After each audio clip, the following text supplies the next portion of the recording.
Lux presents Hollywood.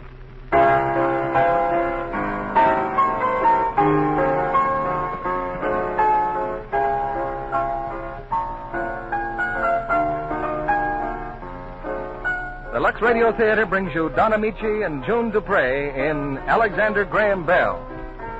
Ladies and gentlemen, your guest producer, Mr. Mitchell Lyson.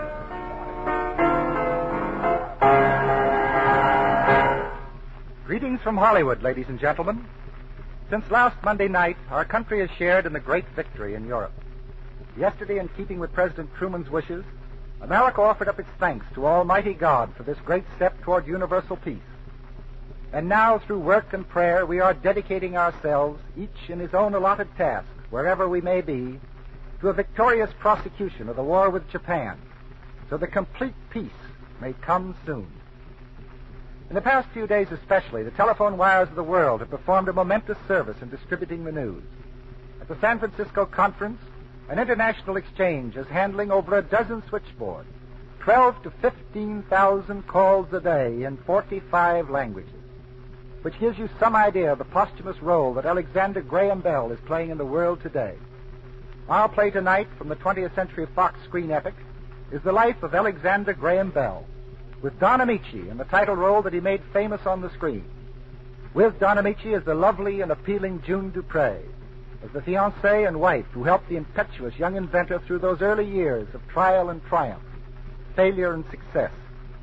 In a sense, our story is the saga of America, with its opportunity for achievement in this free and fair land, the American urge toward better and better ways of doing things. And among the many little things that we do better are such modern economical conveniences as Lux Flakes.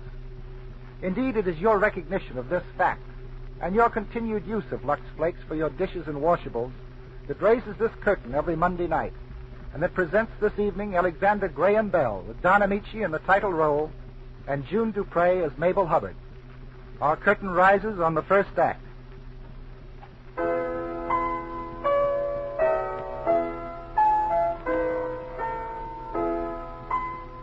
It's a wintry evening in Boston, 1873.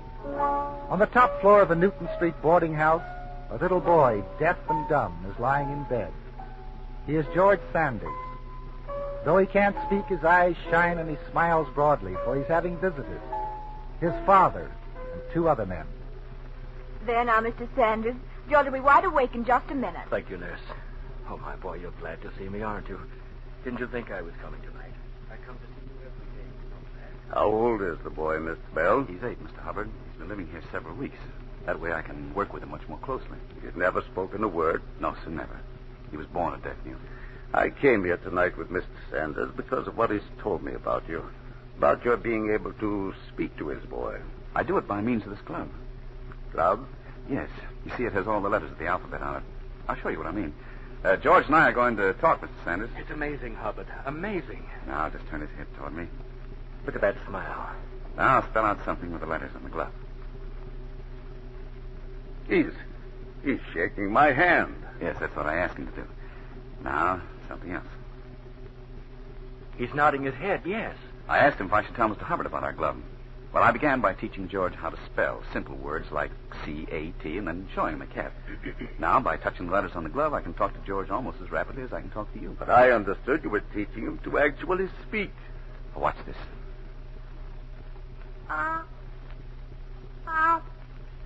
You see, Hubbard, the boy can utter sound. Tell me, Bell, have you ever succeeded in teaching a deaf mute to speak? No, but I have great hopes. I have a little girl, Mr. Bell. Perhaps you could help her. She had scarlet fever when she was 4 years old. It left her stone deaf.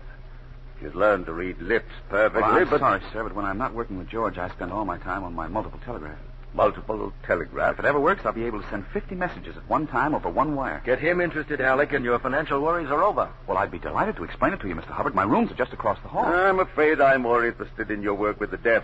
You'll have supper with us Saturday night. We'll talk about it. Well, I I don't hope think... you like beans, Boston baked beans. Oh, I hate beans. And besides, Come I on, don't... Sanders. It's exactly 2.5 minutes past 9. Never mind, Alec. You'll have a fine chance to tell him about your experiment. Well, yes, but I just... Well, maybe if I brought my telegraph instrument along. Of course. I'll say good night to George.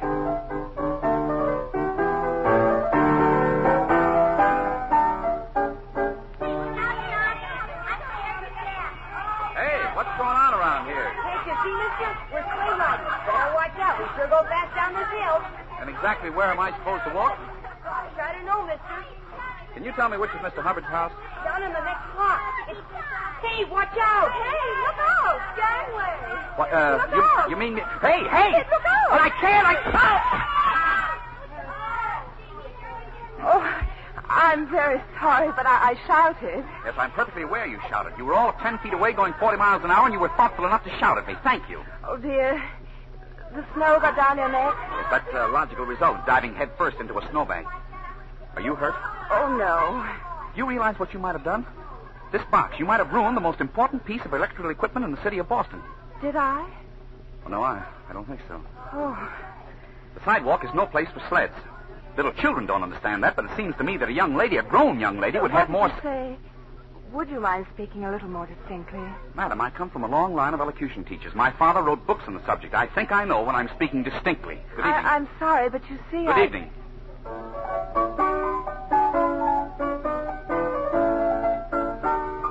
I thought I'd bring my apparatus along, Mr. Hubbard, just in case you'd like it explained. Yes, must be very interesting. Mother! Yes, Governor. Mother, it's exactly 26 minutes past 6 o'clock. Yes, dear, supper's a young time. We're just waiting for the girls. You'll notice these tune reeds, Mr. Hubbard. They're made of flattened steel clock springs, one end of which is attached to the poles of these electric magnets, while the other end is free to vibrate over the other poles. Oh, come in, girls. Mr. Bell, these are my little girls. Your little... Oh, but I thought you had... This is Gertrude, Bertha, How do you do? Grace, and this one is Mabel. Well, Oh, well, how do you do? Now run along, ladies, run along. Supper time. Oh, Mabel. Oh, Papa's calling, Mabel. Yes, Papa. Mr. Bell, this is the little girl I was telling you about. Mr. Bell and I already met Papa on the street. I knocked him down. I'm awfully sorry, Mr. Bell. He makes things, Mabel. He was telling me about his telegraph. Oh, please go on, Mr. Bell. Well, I was just... Only you must look at me when you speak, Mr. Bell, otherwise I can't see your lips. Oh, forgive me. Well, when the steel spring transmits its electrical tone into the wire here, theoretically only its mate in the receiver should respond. And I'm sorry if I said anything out in the street to offend you, Miss Hubbard. Huh? But you didn't, and do go on. Well, it's rather technical, and besides, Besides what? it may not work. Now, there's a realistic young man. Oh, but it will work. I'm sure it will. Papa, supper's ready. This is the third successive night that supper has been between 3 and 5 minutes late. Coming, Mr. Bell? What? Oh, yes. And I hope you like baked beans. Lots of baked beans. Oh, I love baked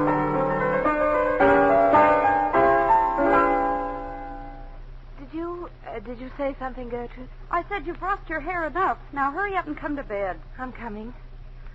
Gertrude, don't you think he has a very nice face? Papa? You know very well whom I mean. Mr. Bell? Oh, I thought he looked all right for a plain man. His eyes, he has such nice eyes. They get all full of sparks when he talks. Oh, Mabel Hubbard. Gertrude, please. Well, I'll say this much. He certainly hypnotized Papa. Imagine our Papa putting money into a telegraph, agreeing to pay for his experiments. Gertrude, What? do you think he'll like me? I mean, even if I can't, if I'm deaf, Oh, of course he will. And that'll make him like you 10 times as much. then I'm going to marry him. What? I knew it the minute I saw him lying in the snowbank after I knocked him down. But what'll Papa say? Papa? Oh, I'll just close my eyes, and then I won't see his lips, and I won't be able to hear what he says. Besides, Papa mustn't know yet. Well, Mr. Bell's coming for supper again Monday night. Gertrude, nobody must know yet. Oh, all right. I won't tell. But you've got to promise to tell me everything Mr. Bell says and does. Everything? Everything. Mabel, Hmm? you know, if you hadn't married him, I would. Oh, Gertie. Gertie. I think this is the nicest day we've had all spring, Mr. Bell, don't you? Yes, it's a very nice day. It's an anniversary, too. The first time you came to our house was the 3rd of December, and today is the 3rd of May. Is it? I'm sorry, Mr. Bell, but you'll have to look at me or I can't see what you're saying. Oh, I'm so sorry. Whoa. Whoa. Why don't you tell me what's wrong? You've hardly spoken a word since we started. Oh, Miss Hubbard, it's just that... Well, I've been thinking. About your telegraph? No. It's another idea. It's been rattling around in my head for months. Would you tell me about it? Well, it sounds kind of crazy, but if I could make a current of electricity vary in intensity as the air varies in density when sound passes through it, then I could transmit sound, even speech, telegraphically. I'm sorry, but I don't understand. Well, what I mean is I could talk through a wire. Oh, but that's not possible. Why, that would be talking through a wire. Oh, yes, that's what I said. There's a friend of mine who's going to help me, Thomas Watson. He's an electrician. Mr. Bell, if you spend all your time working on this, how will you live? Oh, I'll manage somehow. But don't think I'm going to use your father's money for anything but the telegraph. Oh, no. I'm going to work on this new idea in my spare time. That's the trouble. See, it may take years before I get anywhere with it. Yes? Suppose I don't want to wait that long. There's so many things I want to do now while I'm still young. What sort of things, Mr. Bell? What? I don't know. A wife, a home. Make the wires talk, Mr. Bell. The wife will wait. She will? Oh, yes, Alec. I'm sure she will. Oh, thank you. That's all I wanted to know. Come on, horse. Get up. Get up.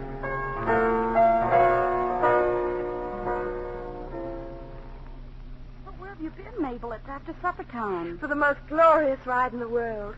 Oh, Gertrude, I'm so happy. Well, you better tell Papa you're home. No, not yet. I feel too good. Oh, we talked so much, and finally it got dark, and Alec had to stop the buggy on the street lamp so I could see what he was saying. Well, what did he say? The most exciting thing. He said it? He said that he loves you? No, not exactly that. Oh, then what? Well, he's going to invent something. Alec's going to make wires talk. He's going to make wires talk. But he can't say I love you. But he does, Gertrude. I know he does. Oh, I know he does too, darling. Alec Bell. Mrs. Alexander Graham Bell.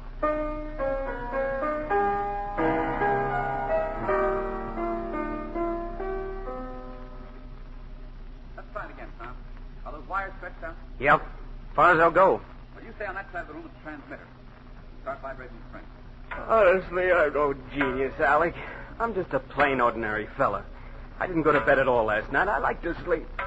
Once in a while, but no, I've got to tackle them piece of metal. Stop muttering. We may be on the verge of a great discovery. Only we can't make up our minds what we want to discover.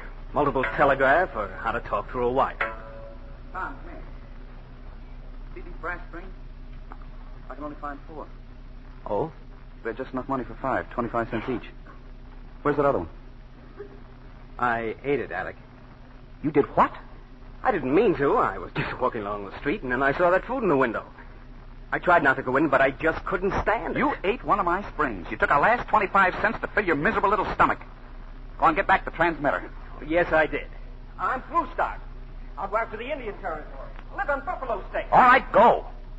You want me to keep this thing vibrating? Yes. Furthermore, it was my money as much as yours. Wait. Now what?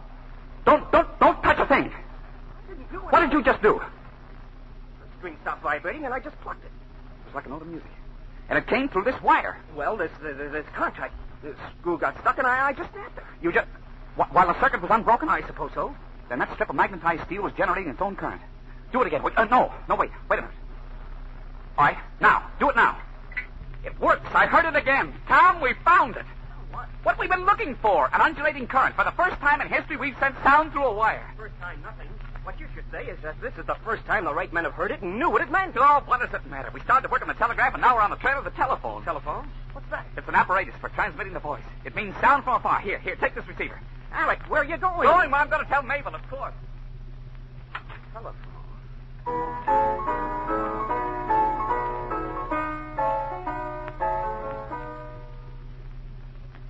Alex. What's the matter? What's happened? I just had to see you, Mabel. I've just discovered the... Mabel. What?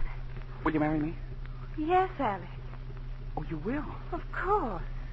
Oh, well, thank you. I never had any other intention. Mabel. Alec. What, darling? Now that you've kissed me, aren't you going to tell me that you love me?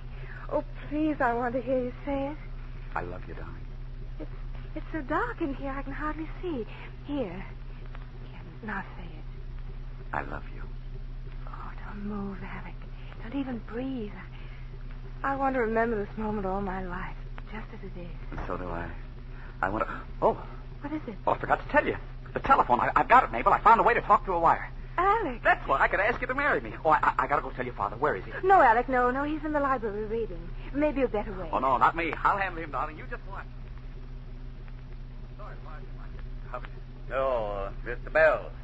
I'm reading a book, Mr. Bell. Yes, sir. I see you are. I allow myself 30 minutes with the classics every evening. In 40 years, I haven't missed 3 such evenings, except perhaps on my honeymoon. Have it, Mr. Bell. Set a regular time for everything and do it. Yes, sir. But what I wanted to tell you was... Here, have a cigar. No, thank you. If you don't mind, Mr. Hubbard, Mabel and I would like to get married. Mabel and you. Sit down, Mr. Bell. Has my daughter accepted you? Oh, yes, sir. We love each other. Well, that always helps. Mr. Bell, may I inquire what prospects you have? Well, I don't suppose I have any. Unless it's the telephone. The what? The telephone, Mr. Hubbard. This very night, just a little while ago, I made a very valuable discovery. I actually sent sound through a wire without the use of a battery. Sound without a battery? Before long, I'll be able to send speech. Before how long? Well, I can't answer that, but someday I know I'll make a telephone. Someday you were going to make a multiple telegraph. Well, I'm giving that up, sir. This is much more important. Mr. Bell, you have many virtues. On the other hand, you are emotionally unstable. Jump from one enthusiasm to another. Do you deny that? Well, the telephone is more important. Yes, stubbornness is another failing. Waste your own time if you wish, Mr. Bell. But the sooner you stop wasting my money, the better. You can expect no more support from me. And, Mabel? What kind of a father do you think I am? Not only will you not marry Mabel, but you will not come to this house again. Mr. Hubbard, please let me show you what I have. 12 minutes after 8. I take a walk every evening. I should have been well past Harvard Square by now. Would you care to accompany me? No, thank you. Well, in that case, good night, Mr. Bell. Good night.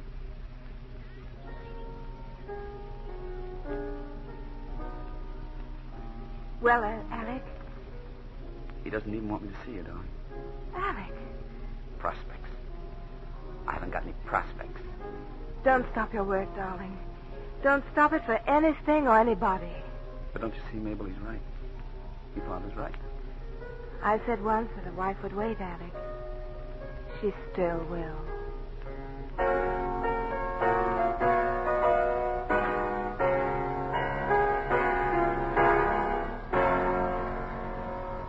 Our stars, Don Amici and June Dupre, will bring you Act 2 of Alexander Graham Bell in just a moment.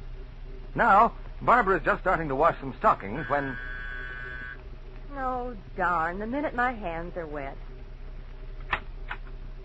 Oh, hi, Janie. Come on in. I can't stay a sec. I was just going downtown. Come on out in the kitchen a minute. I'm washing. Well, only a minute. Say, the other day, My goodness, Dad. Do you put stockings in with your wash? Oh, most of these have runs anyway. I wear them around the house. So I see. That's a beaut you've got on. Oh, don't rub it in. 3 days after I bought them. Where'd you get them? That little shop on the corner of Main Street. And I'll never go there again. Why, that's where I get mine, and I've had these, well, let's see, at least a month. I guess you're just lucky. Maybe. But if you don't mind my saying... Well, it could be the way you wash them. Well, what do you mean? That cake soap, rubbing like that. You've got to treat stockings gently if you want them to wear. I always Lux mine. Barbara's bound to get more wear from her stockings, too, if she changes to Lux. Perhaps twice as much. You see, strain tests have proved that stockings washed with Lux Flakes last twice as long as those washed with a strong soap or rubbed with cake soap. And these days, stockings are often hard to get, so it pays to give them Lux care. Be sure to wash them after each wearing and dry rayons at least 24 hours. You will cut down runs, get extra wear from every pair with Lux. Here's Mitchell Lyson with tonight's stars. And now Act 2 of Alexander Graham Bell, starring Don Amici in the role of Alec and June Dupre as Mabel Hubbard.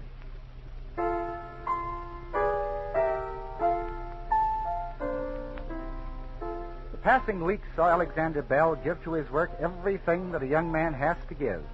His burning energies, his wild hopes, his last dollar, and his health. His reward was an ample and complete measure of failure. Worn out and dejected, he's come now to his friend Thomas Sanders, the father of little George, the deaf mute. today, so I took George and the nurse to your mother's place in Salem. How is he? Oh, George is fine, Mr. Sanders.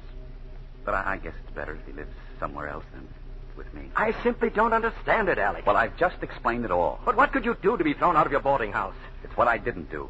Pay the rent. You get a salary from me. You took my money, built up my hopes, and now you walk out on my boy. That is not so. You could have asked me for an advance. Again? No. Besides, where Watson and I are living now, it's not a suitable place for George. That's the only reason I took him to Salem. Your mother's delighted, and I plan to visit him there every other day. Forgive me, Alec. I had no right to get upset. Where can I find you? There's an attic over the Williams Electric Company on Court Street. Well? Cheer up, Alec. How's Mabel? I haven't seen her for 2 weeks. Her father doesn't want me at the house. Sometimes we manage to meet on the street. If I could... And your work on the telephone? If I had any sense, I would have stopped long ago. I'm licked, Mr. Sanders. Then give it up. You're killing yourself. Up till now, it's meant too much to me to stop. I'm giving it just one more month. One more month. Bye. Goodbye, my boy.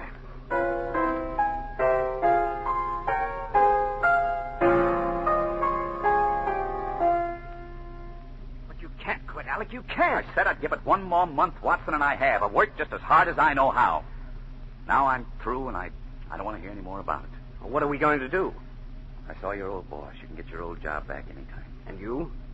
I'm going back to teaching the deaf. Does Mabel know about this? No. I'm going to write her now. Do we have any writing paper? Where would we get writing paper? Here's a piece of writing paper. Wrapping paper on the floor.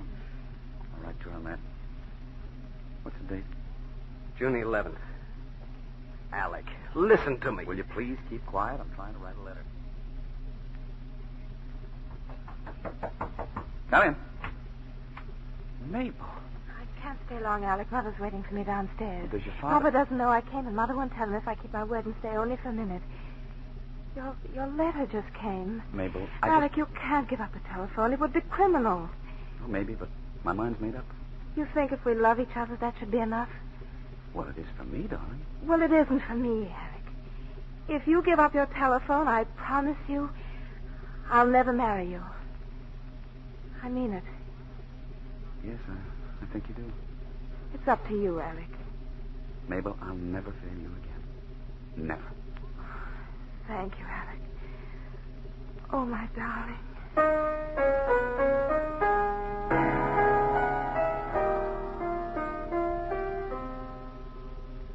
Alec, you awake? Mm-hmm.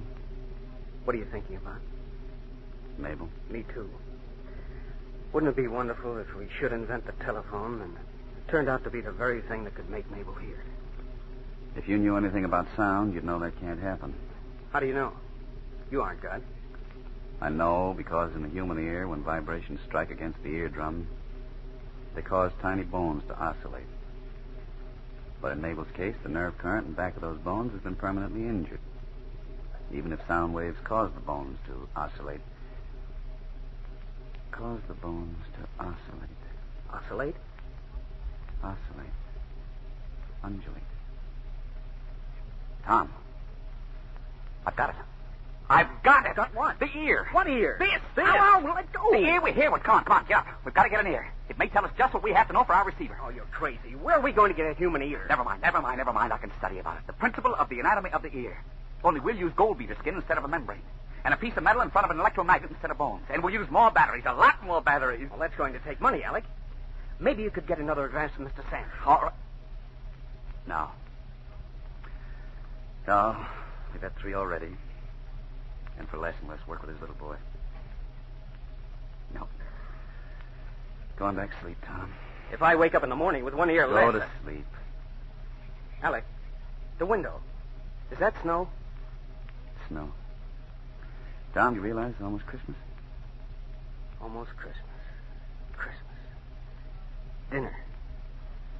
A great big turkey. I can even smell it. Yeah, I've dreamed about one for me, too. And if you can manage, squeeze in some cranberries and plum pudding. Oyster and chestnut dressing. Sweet potatoes. Maybe some pickled peaches. Hey, anybody in there? Open up. Tom, Alec, it's me. Mr. Sanders. Christmas Eve, boys. Come on, Tom, get your coat. My coat? You too, Alec. You're spending Christmas with us out in Salem. Oh, we'd certainly like to, Mr. Sanders, but we've got a lot of work planned. Hit him over the head, Tom. We'll carry him out. Never mind. I surrender. Hurry now. I've got a sleigh downstairs.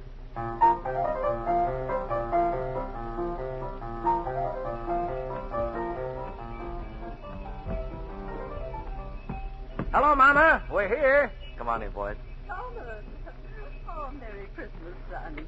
Merry Christmas, Mr. Sanders. And this is Tom Watson, Mama. Now, don't try to balk, young man. I'm going to kiss you, too. Girl in my arms again. It's wonderful. Where's George? He's still awake, dear, waiting for you. Alec, before I go up to George, I have a little surprise. Look, in the parlor. Mabel. Oh, Alec. Merry Christmas, darling. Mabel. And Gertrude. You couldn't come to see her, Alex, so Mr. Saunders arranged this. Father thinks we're in church, poor dear. Oh, there's a Santa Claus after all. There surely is. Oh, you should have seen her when she got here, Alex. Loaded down with presents for everybody, especially you. Oh, you shouldn't have done that, darling. I'm afraid this year I haven't anything for anybody. Alec.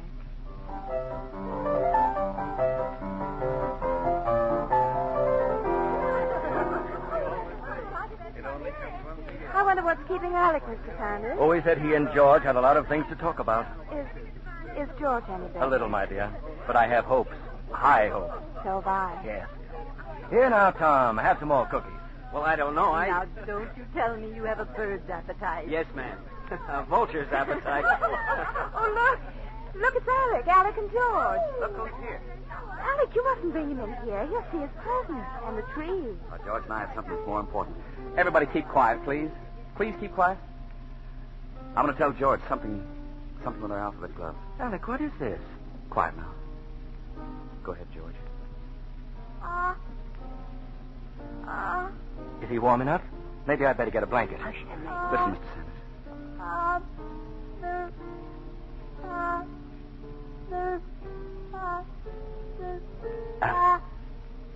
Alec. Take Mr. Sanders. He wants you. George. My little boy. And you, Alec. You didn't have a Christmas present for anyone.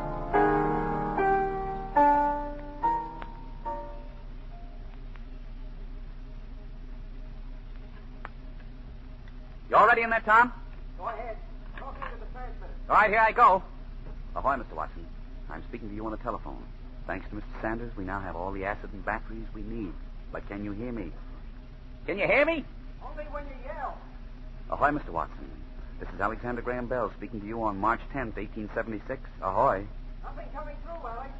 Well, stay there. I'll get some more of this acid. I'll pour it into the... Oh! Tom, come here. I want you, Tom. Hurry. Alec, it worked. It talked. Tom, hurry, will you, my leg? I heard you, Alec. I heard your voice. I'm burned, this acid. All the way in the other room. Through the wire, I understood what you said. What? You what? What did I say? Tell me. You said, Tom, come here. I want you. Hurry. Well, that's right. Well, what happened? What did you do? Sulfuric acid in the water. That made the water conductor for the electric current, transmitting the voice. And it worked. Tom is a success. Oh, my leg. Alec, That bottle of acid, it broke. your britches. You're all burned. Your leg. Sit down. We've got to do something. I should say so. Get me some lard and a pair of pants. Father, no father, I'm going to see Mabel. Astounding new discovery. The human voice transmitted 20 miles from It's Boston. Alexander Graham's Bell magical new instrument, the telephone. It's time and space defied. Last night from Lyceum Hall, Salem, Alexander Bell spoke with Thomas Watson in Boston.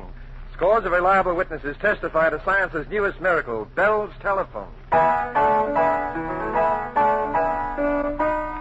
Incredible.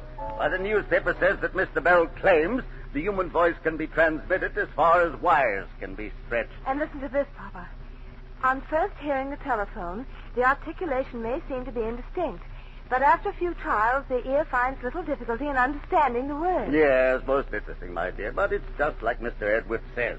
Mr. Edwards? Yes, the banker. He was present at the demonstration. Mr. Edwards calls the telephone a toy. His advice to his friends is keep your money in the bank. Well, I suppose Mr. Bell is still in Salem making a show of himself. No, Papa. He wants to see you. Alec and Mr. Sanders are waiting for you in the library.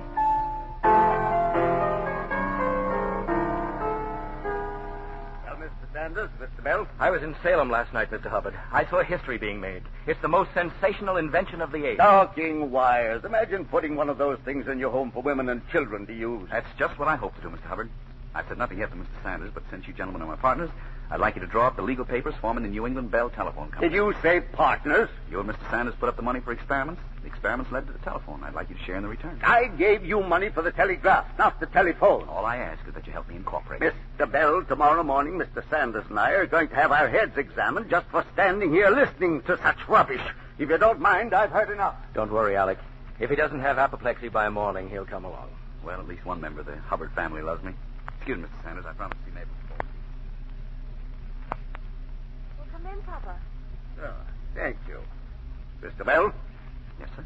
I've been standing at the front door waiting to see you leave. Papa, please. I said you might speak to Mabel for a quarter hour. You've been alone with her exactly 22 minutes. Excuse me, sir. 23 minutes. Mr. Bell, I've just done something I've never done before in my life. I've changed my mind. Papa. You mean Mabel and I... I refer to the telephone. Oh, Maybe that I'll decide to give you a little support. But, Papa, what about us? What about Alec and me? We're in love. We want to get married. Well, you're both very young. Perhaps in 2 or 3 years, providing Mr. Bell's prospects improve. Prospects again. Meanwhile, I have no objection if Mr. Bell sees you at this home once a week. Mr. Hubbard, Mabel and I were talking. We agree there is nothing in the world to stop us from running away and getting married. No, Bell. Nothing in the world. Except my daughter's consideration of my feelings. And what I choose to call your own self-respect. I see. I'm good enough for you to share in my invention, but I'm not good enough to be your son-in-law. And that'll be enough, Mr. Bell. You're right. It will be enough. Mabel, darling, don't worry. We'll find some way out of this. I'll always wait for you, dear. And you mean old man. I'll see you in my office tomorrow, Mr. Bell. And you'll see me in this house once a week. Just don't forget your promise. And now, whether your father likes it or not, I'm going to kiss you. Goodbye, darling. Goodbye, Alec.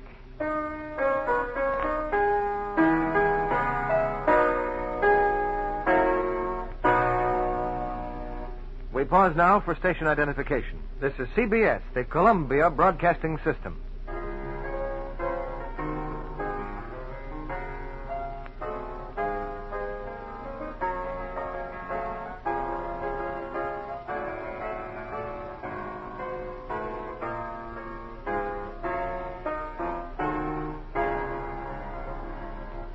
In just a minute, Don Amici and June Dupre will return in the third act of Alexander Graham Bell.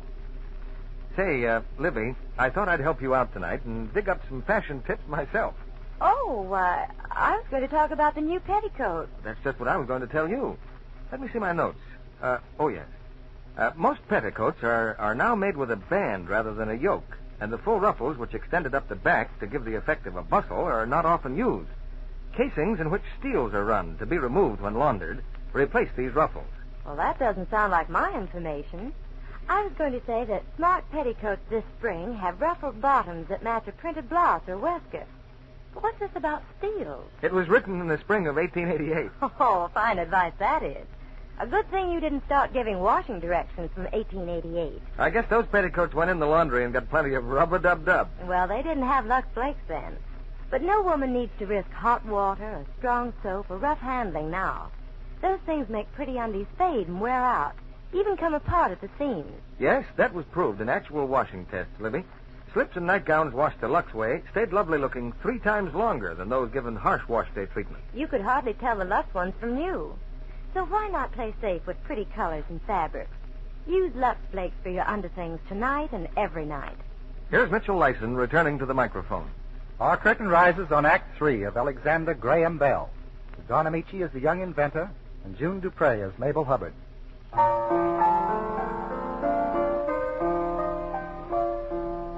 For 12 months, the New England Bell Telephone Company has been in business. It's still far from successful, but at least the 12 months have meant 52 visits with Mabel Hubbard, and Alexander Bell's a happy man. Quite the opposite of Mabel's father, who's glaring now at the telephone company's annual statement. Just look at these figures, Mr. Bell. Look at them. We know them backwards, Papa. I'm talking to him. Do you realize I've let myself in for more than $7,000 while your entire assets amount to... 207 telephone in. With a net loss of $621. Now, exactly what do you intend to do about it? I've got it all figured out. I'm going to England. England? That's right, sir. I just had a letter from Sir William Thompson. He's sure he can arrange a demonstration of the telephone before Queen Victoria. Alec. He says if the Queen installs the telephone in the palace, he feels sure the whole world will follow suit. Oh, that's wonderful, Alec. Of course they And will. who's going to pay for your pilgrimage to London? Well, sir, I felt as long as you had so much money invested already, you'd like to see it protected. Mr. Bell, I used to call you a fool. I apologize. You're a genius. I'm the fool. Papa, I'm sure we can manage somehow. Did you say we? Yes, Papa. If Alec goes to England, I'm going to marry him and go along. Mabel. Now, just one moment. Father, I'm closing my eyes. I can't see a word you're saying. Well, maybe you're right. Oh, my goodness. Queen Victoria. Mr. Bell? Yes, Father? You may open my daughter's eyes.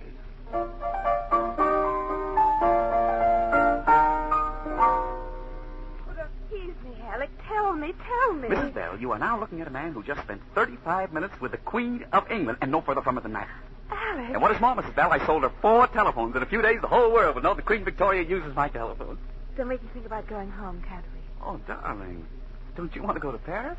Alec, this letter came while you were gone. It's from Papa.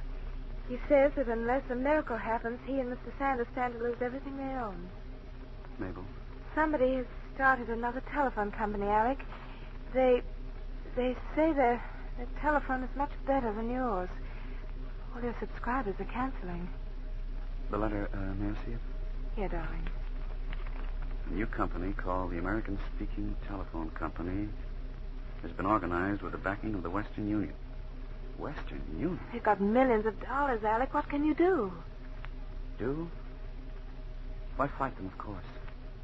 Fight them with everything we've got. Excuse me, I'll go make reservations home. I made them an hour ago, dear. We leave tomorrow. I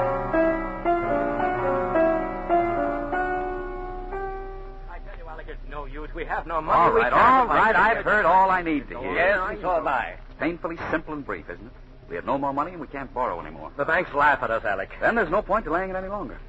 Tomorrow we're bringing suit against the American Speaking Telephone Company, charging infringement of our patent. Fight a $40 million concern, Western Union. Alec, they'll get the best lawyers in the country. What do we lose? The court costs alone would wipe us out. That's a chance we'll just have to take. Well, Alec, I was too young to fight the Civil War, but this looks like as good a fight as any to me. Yes, and just what are we going to fight with? The truth. Well, son, that's always been a pretty good weapon. Maybe more people ought to use it. Come on, let's find us a lawyer. Bell's American Speaking Telephone Company, New York City, scene of trial. Defense counsel charges Bell obtained patents fraudulently. Bell to take witness stand today.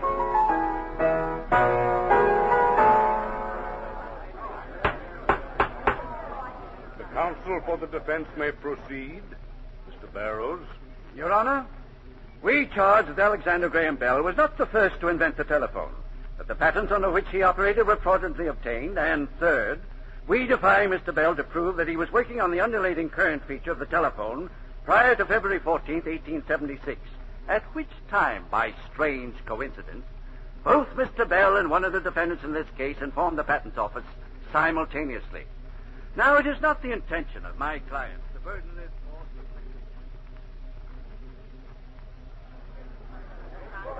Then let me ask you this, Mr. Bell. Is it not so that what you call the undulatory feature of the telephone makes the difference between a telephone that works and one that does not? Yes. That's the briefest answer we've had from you since this trial started. Now tell me this. Have you a shred of proof that you were working on the undulatory feature prior to February 1876? Only my word and the word of my friends. I didn't have time to record my findings. You were not aware that 5 other men were working along similar lines prior to that time? No, I was not. Very well. You see these papers, Mr. Bell? What are they? I've already identified them. They're rough drafts of my patent application. Ah, yes. And isn't it odd that they refer in no way to the undulating current? I told you before, the features of undulating current were added later when I completed and redrafted my applications. Could they have been added after you filed the application? Certainly not. Then could you have gained access to the Patents Office, copied into your application certain paragraphs from another application, filed in the Patents Office the same day as your own? Your question's insulting. I refuse to hear it. Answer me. Did you connive to steal the basic principle of your telephone, yes or no? Your Honor, Counsel for the plaintiff. In the name of decency, I protest against Mr. Barrow's insinuation. Your Honor, all I ask of Mr. Bell is that he produces one single bit of legal evidence to prove his contention. But will he? No, because he hasn't any proof. None exists. Mr. Bell, this court wants you to have every opportunity to establish your claim. If you have any proof, I want it here Monday morning. Until then, this court stands adjourned. Alec, are you sure you have no papers? No sketches, nothing? Nothing that I know of, Mr. Sanders. I've done all I can do. I'm going home. Boston? I got a telegram this morning from Tom Watson. Tom can handle what's left of the business? It wasn't business. Mabel is sick. They think it's a mastoid. Mastoid? They don't know for sure. I've got to go to her. There's a train late tonight. Alec, there's nothing in the world I wouldn't do for my daughter. You know that. At least let me telegraph Mother and find out if we're needed. Mr. Bell, as your legal counsel, I must warn you. If you leave this trial now, you'll lose. I'm sorry. I'm going home.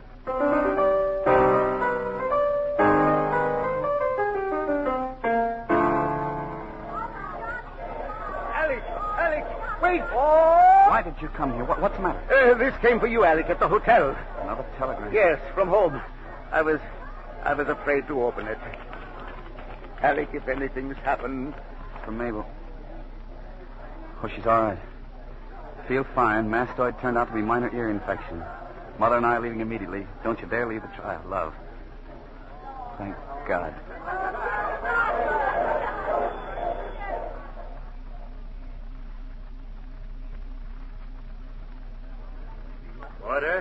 Order in the court, please. Have I missed anything, Alec? What's happened? Oh, they were having a few minutes recess. Darling, you promised me you'd stay at the hotel. You're unwell, dear. A condition like that, it's still dangerous. Alec, I'm all right. And I brought this. It might be the very evidence you're looking for. Evidence? Did you say evidence, Mrs. Bell? Yes. Alec, it's a letter you wrote me in June 1875. You said you were giving up the telephone. Please, let me see it. Silence in the court, please. I should say this is evidence. Please, I have no intention of... These notes on the back of the letter. Excuse me a moment. Your Honor, Mrs. Bell has just brought us the proof the defense has been asking for. Document the undulating current on which his telephone is based long before February 1876. All right. Present it. No, that must not be read. Alec. That letter's between you and me, darling. It's part of our personal lives. I beg the court's indulgence in just a moment. Alec, it's your proof. I'm sure there's nothing in this letter to be ashamed of. I'd rather not do it. Your Honor, Mr. Bell refuses to submit the new evidence. Alec, the first and I hope the only time in my life, I'm going to disobey you. It's my letter, and if you won't read it, I will. Mabel. I won't stand by and see you called a liar and a thief. Darling, you don't understand. I'm closing my eyes, Alec. I can't see a word you're saying. Your Honor, may I take the witness stand?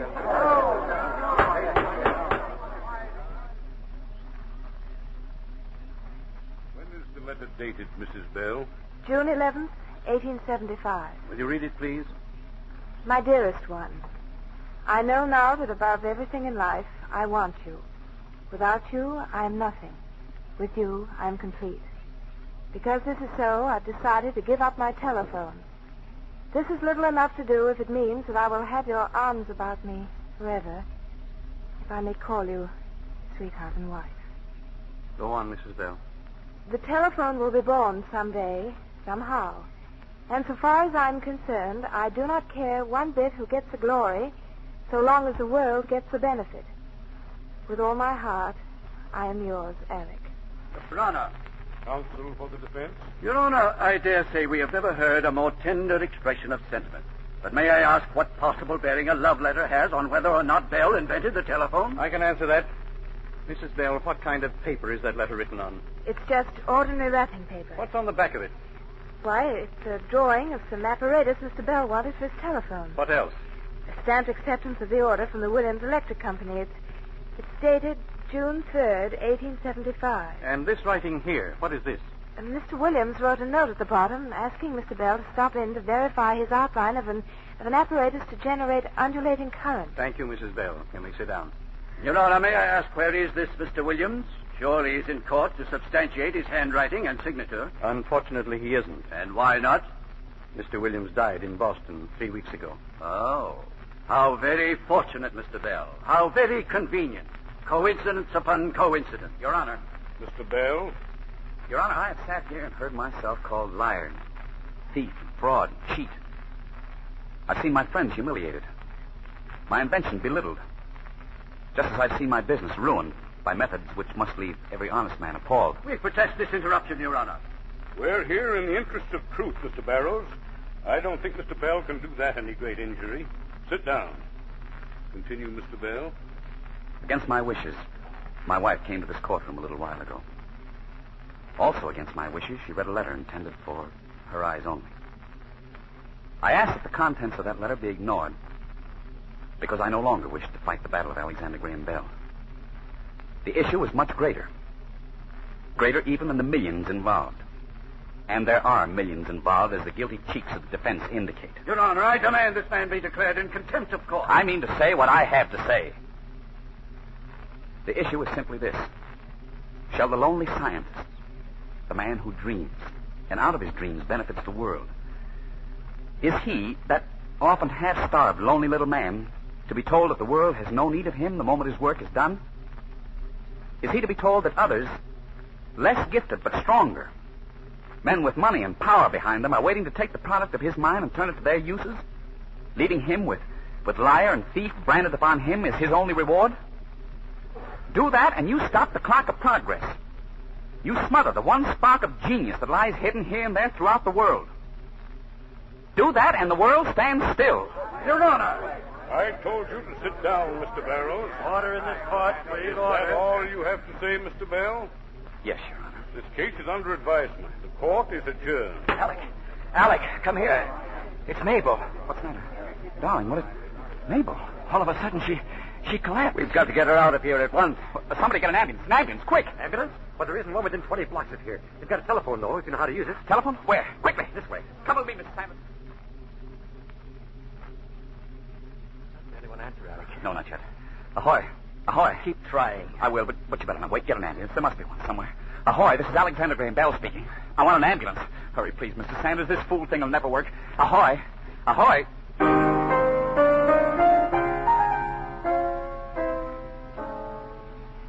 Why did you bring her back here to the hotel, Doctor? If she's sick, she still belongs in the hospital. She'll be up and around in a few days, Mr. Bell. Just a recurrence of infection, but we've checked it completely. Now go on in there and see her. Don't look so glum. Yes, Doctor.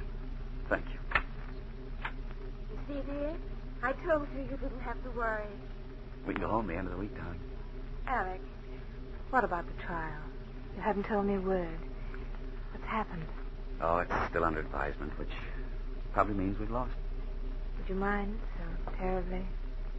I wouldn't, but there are others involved. Your father, Mr. Sanders, Tom Watson. Talking about us again?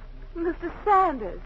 Papa. You think you're up to one more visitor, dear? He's waiting outside. Visitor? Yes. The president of the Western Union Company. Well, can't keep him waiting, can you? I'll get him. What does he want? Right in here, sir. Mr. Bell, Mrs. Bell, I must apologize for coming here like this, but your father insisted. Go ahead. Break it to them. Well, Mr. Bell, Yes? the Western Union is ready to admit that you and you alone invented the telephone. What? Yes. We're retiring from the field. The fact is, we made a serious mistake in accepting a false report from one of our engineers. After your wife read the letter in court, we made a further investigation.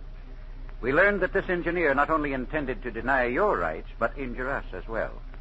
Mr. Bell, we're not only willing, but anxious to pay for that mistake. Of course, if you'd consider us as partners, we could offer our wires, rights of way, and other assets. You could. For, shall we say, 1/5 interest?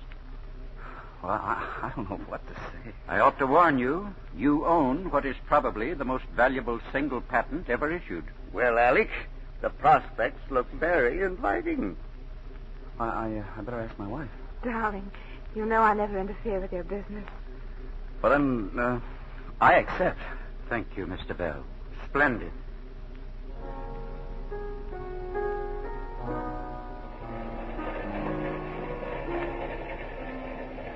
We'll be in Boston in a few minutes, Alec. Yes, home. What's the matter, dear? Aren't you happy? You've everything you wanted and worked for. Yes, darling. And you just keep staring out the window. I've been thinking about something. Yes? One day in New York, I walked down to the harbor. I saw a seagull flying, and there was something something about the curve of its wings. It just occurred to me that if a bird that's heavier than air can fly, a man might fly too. What did you say? I said, if a bird that's heavier than air can fly, a man might fly too. A man might fly? Well, yes. When are you going to start work on it, Mr. Bell?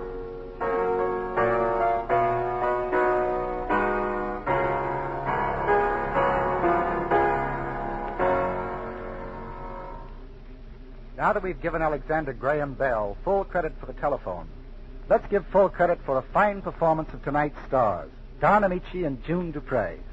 And to June, I'd like to add our heartiest birthday greetings. Oh, so today's your birthday, June. That's right, Don. Well, you ought to take the day off. Wait till she gets a little older and she'll take a year off. Well, helping Don invent the telephone was a very pleasant way to spend a birthday. I wonder if I'll ever hear the end of Don Amici and the telephone. Well, that's the penalty of being so convincing in the role, Don. You know, June, in the Army, they call telephones Amicis. When are you going to make some more inventions on the screen, Don? Well, I'm scheduled to do the life of Hiram Maxim, the man who perfected the Maxim silencer. Well, that's very logical. First you invent the telephone, and then you invent the silencer. Why don't you just pull the phone out by the roots?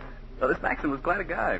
He also invented something called a rank. A rank? Now, what's that? I don't know. The book said he was an inventor of the first rank. Ooh. That's Don, to change the subject, you haven't done any inventing in the soap field, have you? You mean in competition with Lux Flakes? Oh, no. I never bite the hand that feeds me, even if it's free of dishpan redness. Oh, now, please, Don. Even so, I'm sure our sponsors appreciate that consideration. And right now, I know you will all wish to join me in wishing our sponsors success and happiness on a very special occasion. At this moment in Boston, Massachusetts, the Quarter Century Club of Lever Brothers Company are having their annual meeting under the genial leadership of their president, Mr. Francis A. Contway. The high percentage of long-service men and women in the Lever family clearly indicates that living under such a chief executive is very pleasant. In the last 30 years, he has brought his company in the United States from modest beginnings to the huge proportions it now enjoys in this, its 50th year of business.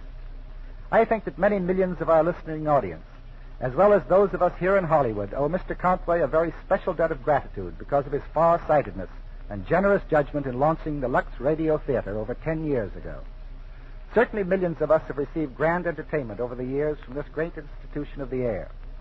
Our very best wishes, and I think I may safely say the best wishes of our vast listening audience, go out on this occasion to Mr. Contway and his Quarter Century Club associates, both in Boston and throughout the country. And now let me tell you about the next week's play.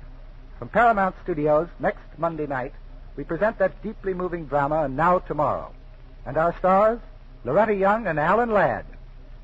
Here is a story of two fascinating people, a proud, wealthy girl who fights to overcome a stunning handicap, and a man from the wrong side of the railroad tracks who fights to overcome the differences between them. Sounds right up to standard, Miss Don. I'll be listening. Good night. Good night, and thanks for being with us.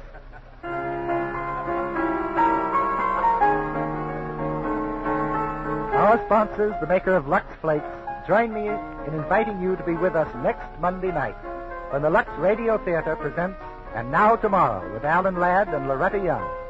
This is Mitchell Lyson saying good night from Hollywood.